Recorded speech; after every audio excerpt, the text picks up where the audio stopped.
does cross training actually work? I've had 5 weeks of low mileage and honestly, I don't know if my fitness has held up, but today I've got my first hard session since mid-December and the results are going to be ugly. Let's get going.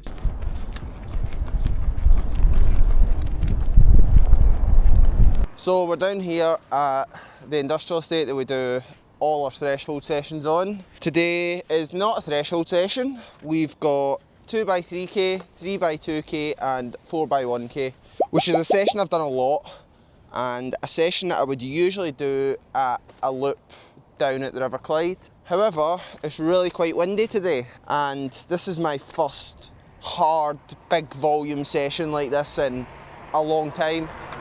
And I kind of felt like I could be doing with a shelter to get everything in line for a positive day that makes me feel good about myself. So it's now been like 5.5 weeks since I tore my hamstring and basically 2 weeks off straight into 3 and a bit weeks of threshold training with a lot of cross training in there, supplementing the volume. And everything's felt really good.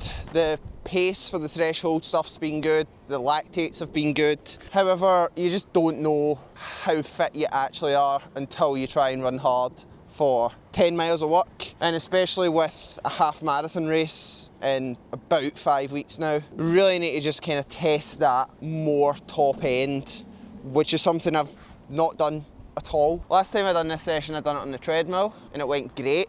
That was just before Telford, but no pressure on this today. As long as I can get close to 3-minute Ks in the shorter reps, which is hopefully close to what I'd hope to run a half marathon at my best. But I really have no idea how it's going to go. Sometimes you come to these sessions and feel great after a block of threshold, and sometimes you just don't feel like you can push any harder than you've been pushing in the threshold. But I guess we will find out. Should probably get ready and go for a warm-up. Me and you. Also, a lot of people have been asking about my cross training and how that looked and my opinions on heart rate and stuff. So I will talk about that during this session. If you're interested, you might like that, but we should get into it. The person that's been asking is Holly. Why you just stare at her? You see her?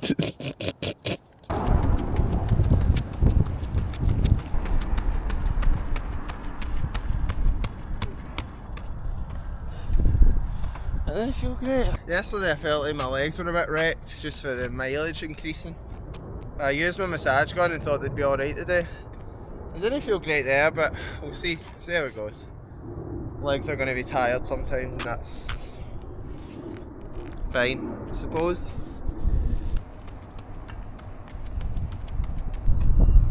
Right.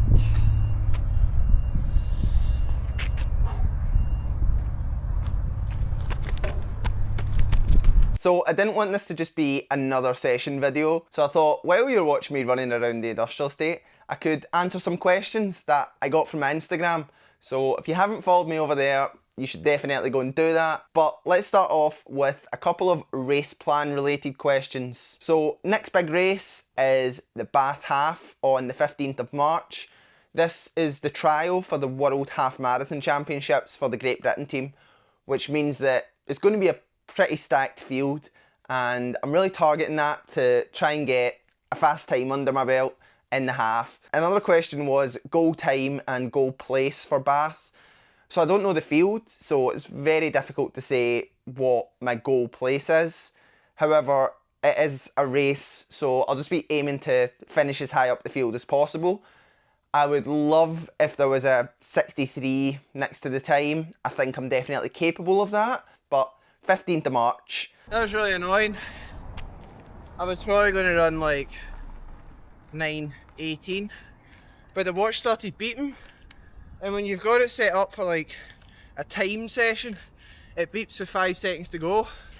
But when you've got it set up for distance, that this is, which I've never done before, beeps with 50 metres to go. So I thought I was done, and I was starting to keep going, but whatever. That felt a lot better than the threshold felt at the start. I think always just that first one can feel a bit. So that was good, happy with that, 9:20-ish. another one of them, and hopefully we can move into some quicker, shorter reps. And the third question on racing was, why am I not on the elite list for London?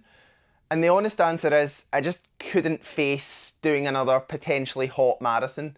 Berlin was really hot. I trained really well for that, got to the race, didn't get the result that I thought I could get. Last year, London was really hot, so I didn't want to risk doing another marathon block into London and getting another potentially hot day.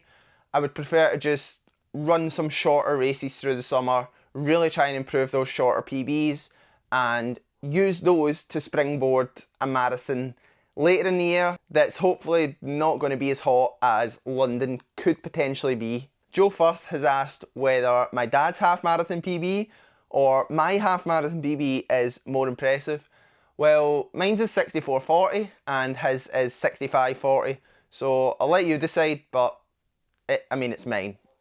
Next question. Any eyes on a Scottish vest in the near future and a GB vest? I made my first Scotland team in 2010, and every time I get to pull on the Scotland kit, it's amazing. But it kind of, if it happens, it happens. It's not something that I'm chasing and not something that I'm going to change race plans for. And a GB vest is not really the same. I've never had one. I would love one.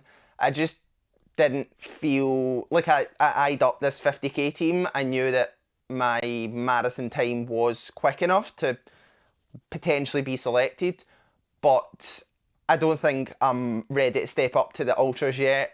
It's not something that I wanted to kind of put the whole year out for. Kind of same with the London Marathon. It's like if you do the 50k champs in India in March, you're not going to get much else through the summer. So something to keep an eye on as I get older and when I'm more focusing on the marathon and above. Right now I still feel like I'm kind of focusing on 10k, half marathon, into the marathon, and I'm not good enough to get a GB vest at those shorter distances yet, so not something I'm thinking about too much. Next question is, are you going back to full on threshold, so less speed work? And the answer is yes, purely because my hamstring went when I was doing speed work, and I'm just not entirely sure that I'm ready to handle fast speed work yet. And also the races that I'm targeting are more that half marathon, 10k. I did have eyes on the Indoor 3k and the Armagh 5k. Those races had to get put out, which means we're now focusing on longer stuff where threshold work is going to be more specific for that and safer for my hamstring. But I'm actually planning to go through that training week in next week's video. So subscribe if you want to see that. That was about 10 seconds faster. Felt just about the same. So that's good. I'm definitely working hard, which is the goal. And should be able to get these shorter reps done alright. Sticking with threshold questions, do you ever do continuous threshold runs or do you always break it down into intervals? So now I always break it up. I think it's a little better because you can get the same benefit for running quicker. Like how I think of it is that you're doing say 6 minutes of threshold at maybe 5:05 per mile, and then you're stopping for a minute and then you're going and doing that again. Your body doesn't necessarily know you've stopped. Like it's not stopping that adaptation while you're stopped. Like your heart rate's still elevated, your lactate's still elevated. So you're getting those 6 minute blocks quicker, and you're also getting the minute in between that you're still adapting. Whereas if you were just to go and do a 30-minute threshold, you'd be doing it slower and you would only be getting the same sort of benefits. That's just how I look at it. I think for the marathon, there's definitely more to be said for doing continuous work. And also, the body is always going to adapt really well to new stimulus. I had a lot of my best races at the back end of 2019 when I'd recently introduced a 10-mile treadmill tempo, because it's just something I had never done before and the body really responded well to that. So kind of see what you enjoy. There's not only one way to do things and you need to find what works for you, find what you like, but right now I'm definitely preferring the split up thresholds. Since I mentioned the treadmill tempo, it's probably a good time to answer this question, which is, do you make any adjustments to the treadmill for workouts or easy runs? No, I don't. I know that a lot of people like to put the gradient up, and I have done that in the past, but I prefer just getting a bit of a confidence boost. Keeping it at 0, I don't think there's any need to put the gradient on to replicate outside. If you're working hard, you're going to get better, and just keeping that gradient at 0 is probably a bit safer as well for injuries. I think that your calves and Achilles probably work a bit harder if you're constantly at a 1 gradient for an hour. So again, just find what works for you, find what you like. I personally prefer fast splits while still working hard.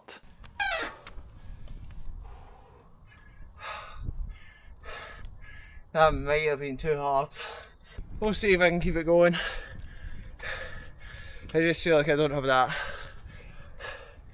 extra bit that you need to hurt because I've been doing so much threshold and so much stuff within myself. But I'll give it my best go. Gel. Halfway done.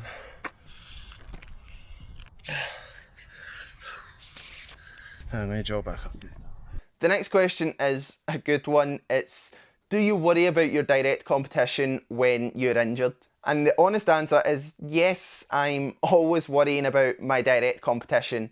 There's a lot of stuff that I'm doing in terms of training that's purely to make sure that I'm on that start line, ready to beat the people that I'm racing.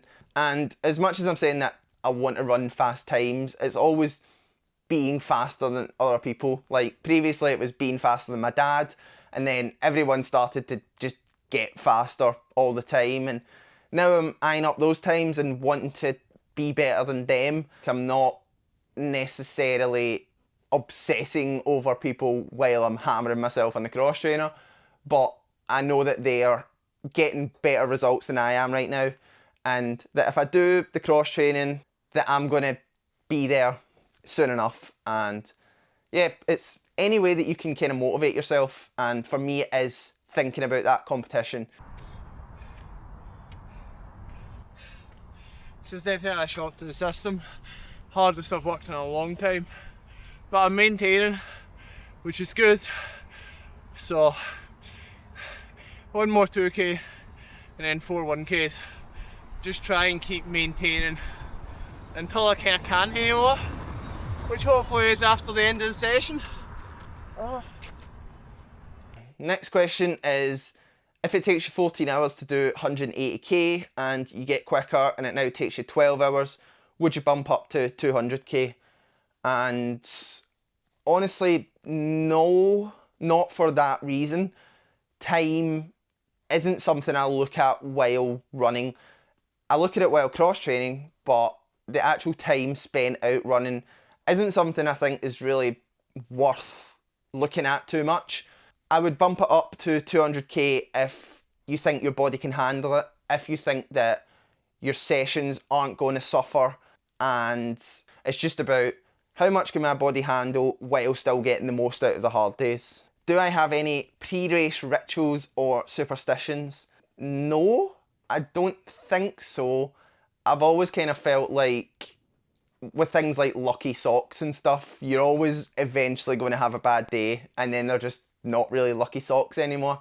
So I just try and make sure that I'm always consistent with what I'm doing, like trying to have similar meals or the same meal even the night before a marathon, making sure I'm waking up, having the same breakfast and doing the same warm-up every day. It's more about that. It's more about having that consistency in the approach. There's kind of enough to think about on race day without having to think, what am I going to have for breakfast? What warm-up am I going to do?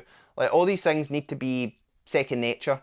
And I would say that's more the ritual that I have instead of any sort of superstitions or anything. I also do like to be as relaxed as possible. So I guess that as well, but I don't know if that's a ritual or a superstition or it's just me wanting to be relaxed.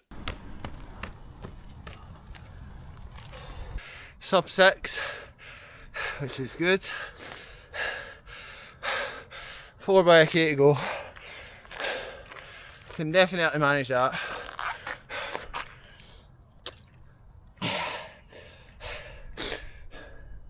Even if I don't manage to get quicker, it's still been a really solid day.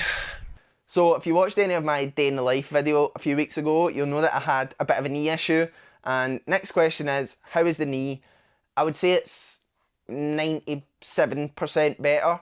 Actually, I'm filming this Q&A the day after the session that you're watching right now, and it feels a little bit worse than it has done, but I guess that's just because I ended up running faster than I have been running.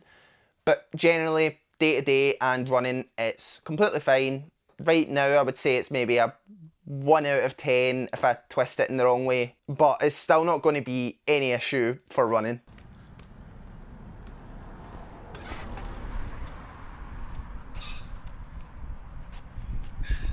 Actually felt better. Fastest K I've ran since Telford.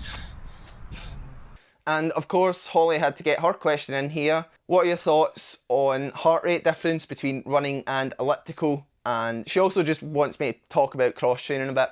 So I think that based on my research, that cross training heart rate is roughly 5 to 10 beats lower than running heart rate for the same effort.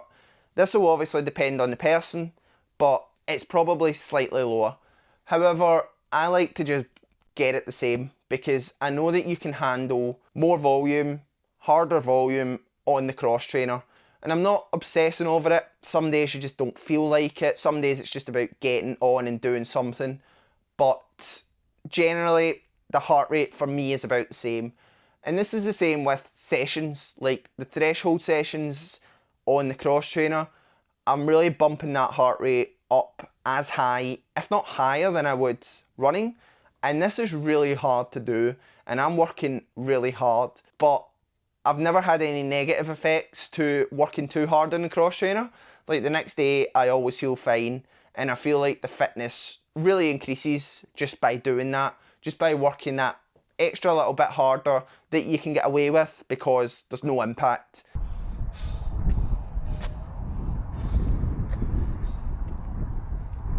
If you follow me on Strava, you'll have seen all my cross training, but I have been targeting 12 hours of training per week, which means that if I'm running, say, 60 miles, that might be about 8 hours of running.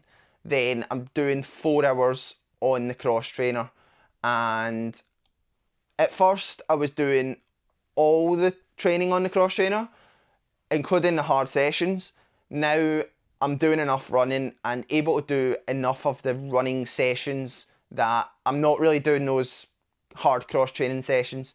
It's more just easy volume, bumping up, getting the equivalent of, say, 105 to 110 miles of training in, but without the load impact on the legs, which I'm not quite ready to handle yet. And I kind of don't know if I'm going to get back to that, or at least temporarily, I'm probably going to just keep the cross training in because it seems to be working. It seems to be something that I'm responding well to. Again, different stimulus. The body always reacts well to that. And I quite like just getting on the cross trainer for 45 minutes to an hour. So that is the plan, to keep it in. And if you do want to see how I've structured that cross training, it's all on Strava. And just go back to 23rd of December is where I got injured. So from there to now is all the cross training.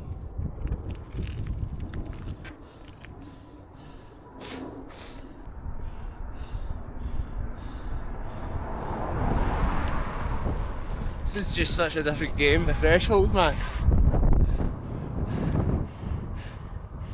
But we're getting it done. Going to get better.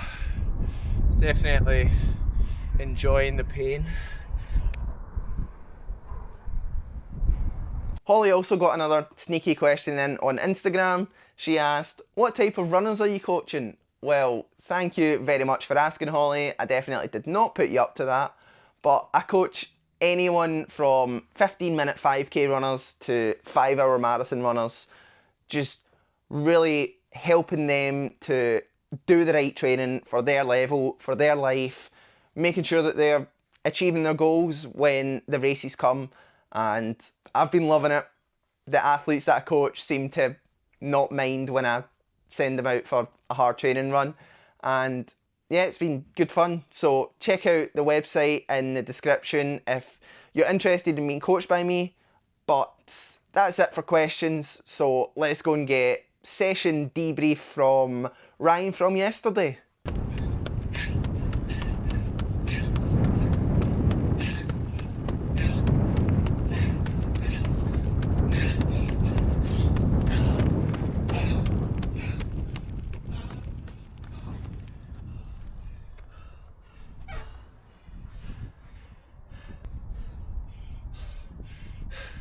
Don't think I could have went any harder than that. So that's good. We never got it in recording, but before the start I said that if it wasn't for my dad and the bike, I would have pushed that back to tomorrow. Just because how bad my legs felt in the threshold warm-up. So really happy to get it done. It was really pretty windy. I didn't want to say that during the session because I didn't want to give it more attention than it needed, but it was definitely windy. It was done. Really happy with that. Definitely got quite a lot of work to do on that sort of harder training, but fitness is clearly in a pretty good place. Home time, I think.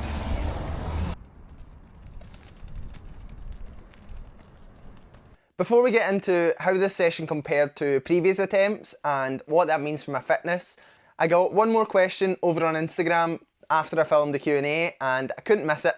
So the question is, ran to Japan or Cole for London Marathon? I'm gonna have to say ran to Japan because I'm pretty sure he's targeting a sub 2:10, which I don't think Cole's gonna go for, although he has been training well. So hopefully both the boys have a good day and give me something worthwhile to chase when it comes time to do my next marathon. Anyway, looking at my previous versions of this session, here are the total times for the 16k from worst to best. And today's time was 48:06, which is the worst. And this was a little bit surprising when I actually looked into it.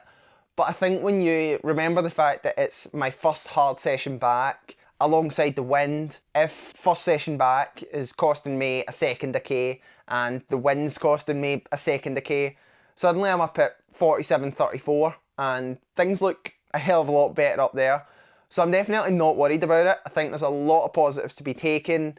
The fact that I can run that fast in those Ks, the fact that I can hold it together when it feels so hard, and the fact that I'm only 3.5 weeks on from my first test run after the injury. So I'm feeling positive. There's definitely a lot of work to do, but I'm confident that it's going to come back quick. And I'm excited to see how my races are going to go. So if you also want to see how they go, please subscribe and I'll see you next week. Cheers.